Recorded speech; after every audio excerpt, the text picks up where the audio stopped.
3 to 4 times a week. So why not reach out to those countries? Those countries have people who travel, families who want to go on holiday, and we have just the facilities for them to come and enjoy. So this has been reaping dividends. We have Nigerian travelers all the time. We have company retreats, we have weddings, we have honeymoons, and Gambia is the newest playground for Nigeria. Now that in itself, that country in itself has huge potential for tourism, and they really love this place. They want to come here, so they have been coming to Garaba, like I said. Our outreach to Nigeria has been paying dividends, and we've been enjoying it, and the whole of the Gambia can enjoy it. And when we start going to some of these other countries, I think it will only make tourism better and fill up our hotels. You and said our hotels. Yeah, you said the whole of the Gambia, meaning that you can share your secret with other hotels. How were you able to go to these countries, and what strategy did you use to make sure that they come on holiday to the Gambia and particularly stay at your hotel? Well, what did you do in it? We mostly go to Nigeria under the banner of there's a group called ATQ, African Travel Quarterly, and they organize two events, two tourism marketing events. One is in Abuja, called the Abuja Bantaba. In fact, they borrowed the word from the Gambia, Abuja Bantaba, which is a sort of speed dating event between tour operators and hotels and other stakeholders in the industry. It works very well. It's growing very, very nicely. The other event happens in Lagos. It's called the Aquaba Travel Market.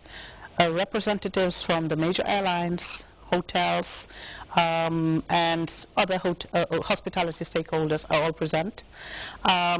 There we have the exhibition tables. The tables, how we try to distinguish ourselves. When we go there, we take off, obviously we take our pop-up banners. We take a Karaba presentation, what we call the Karaba presentation. A beautiful presentation with images of Karaba, showing people what Karaba represents. A picture speaks 1,000 words, so it's very, very effective, and that's running throughout the event.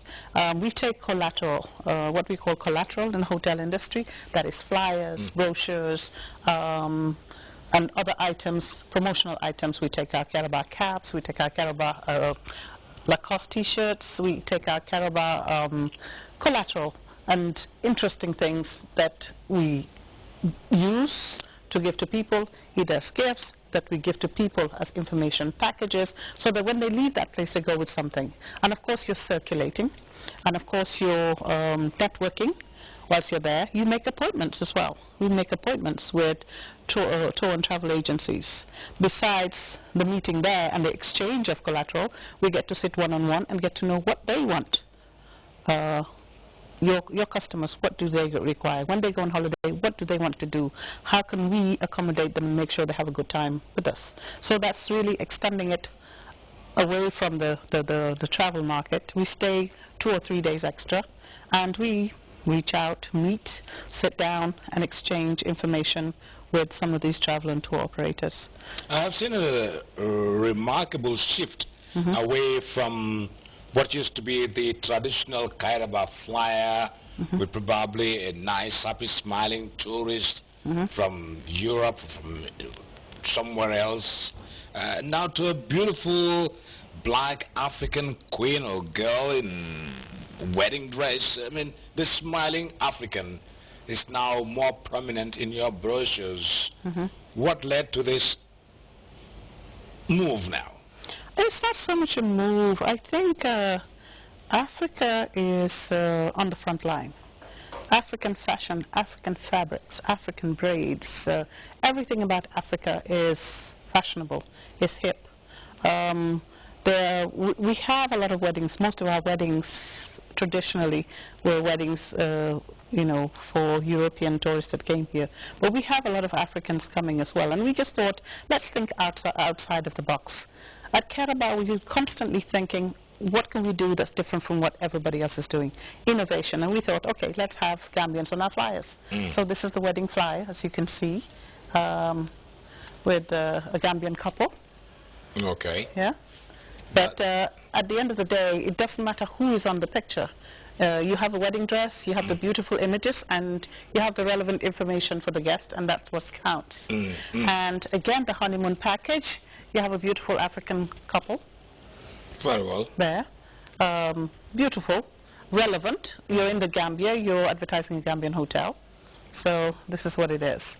And also, this promotion of Gambia, we're in the Gambia, Caraba is out to make a name for the Gambia, promote Gambian, made in Gambia. So when we put our little gifts for the VIP, we have the African cloth, typical African cloth that we use. We have a Caraba sticker that we put on it. It says, compliments of Caraba Beach Hotel, proudly Gambian, because what we put in there is shea butter, karité soap from Georgia Organics, nicely packaged, nicely wrapped, and with a little story at the back there of what it is, what the soap does, what is it made of, and what we traditionally use it for.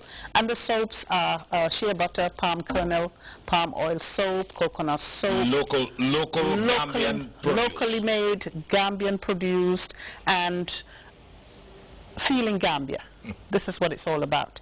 Now, so no more Lux and Palmolive and all those kind of European soap you used to find in the hotels. It's now being replaced by soap from the Gambia. Well, in the rooms we have the regular Caraba amenities, what we call the Caraba amenities. Okay. You have the gel, the Caraba gel. You have the Caraba shampoo and all that. This is usually for what we have. We have a VIP scheme that we work on at Caraba. And if you've stayed in the hotel for a certain number of times, you get certain amenities when you come back in recognition of your loyalty. And this is when we give these. And for VIPs and for government officials that stay at our hotel, or officials that are guests of the government. And this is what we give them, because they take back a piece of the Gambia when they go. And again, the jams that we put in the rooms, this is papaya, baobab, guava, cashew, tamarind, wonjo. These are beautiful jams, nicely packaged, all celebrating Gambia and Gambian, what we have. The same with the Gambian breakfast. We have a Gambian breakfast station, and for example, this morning we had akara, and of course a beautiful sauce. We had panketi dugup. There was some churagate with soap, and of course you've got the tapalapa bread that we use with that, and mormor tea. And you'd be surprised, the breakfast buffet has food from all over the world. The intercontinental, the live stations, the salamis and cheeses and croissants and pain au chocolat and baked beans, etc. You have the food from all over the world. But it's a Gambian station that everybody flocks to, because that is new. For any guest, for any traveler, that is what is new, because they've never had the Gambian breakfast. This is what they want to celebrate, this is what they want to enjoy, and this is what we want to promote. You go back and say, Gambian food is delicious, it's very nice. Oh, it might be a little spicy. You know what I mean? You come on holiday and you go back and you take back Gambia in every which way.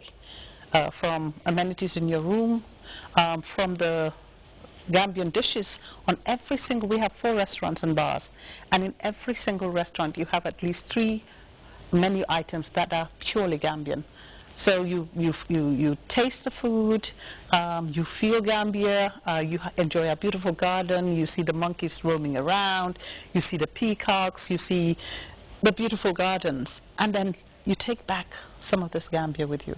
And then you can go back and say you went to Gambia. And this is what the new traveler is looking for. They're looking for new emotions, they're looking for new stories that they can go and take back and share with their friends and show off to their friends. Caraba is known also for being a reservoir for repeater guests. There are a good number of guests who come to the Caraba, have been coming to the Gambia over the years, year in, year out. Are you shifting away from that? Or do you still have that influx? repeated guests coming in? We have that. A lot of them, you'd be surprised to know, have been coming from the beginning, from the time the hotel